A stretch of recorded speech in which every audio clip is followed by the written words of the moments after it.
Забелязвали ли сте хора, които никога не качват свои снимки онлайн?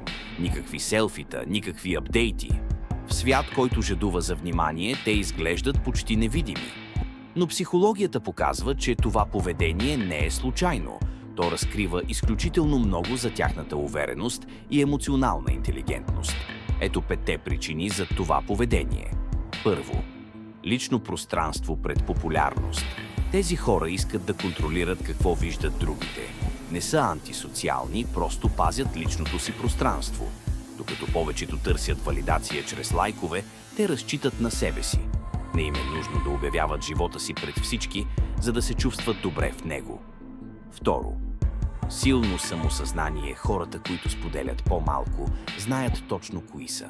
Те познават ценностите и целите си и не се нуждаят от външно одобрение.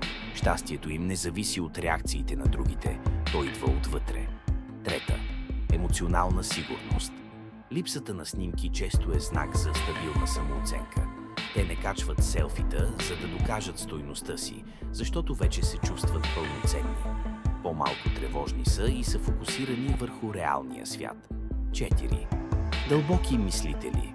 Те обмислят нещата и публикуват само когато имат да кажат нещо смислено. Оценяват се по собствени стандарти и предпочитат истинските разговори пред повърхностните онлайн интеракции. 5.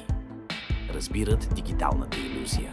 Те са наясно как социалните мрежи изкривяват реалността. Оставайки под радара, те предпазват психиката си от токсичния цикъл на сравняване с чуждия перфектен живот.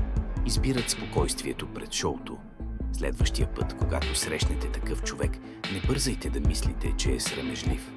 Той вероятно е просто по-емоционално интелигентен от повечето хора онлайн. Истинската увереност не се нуждае от публика. Ако обичате психологията и искате да разберете как работи човешкият ум, абонирайте се за канала.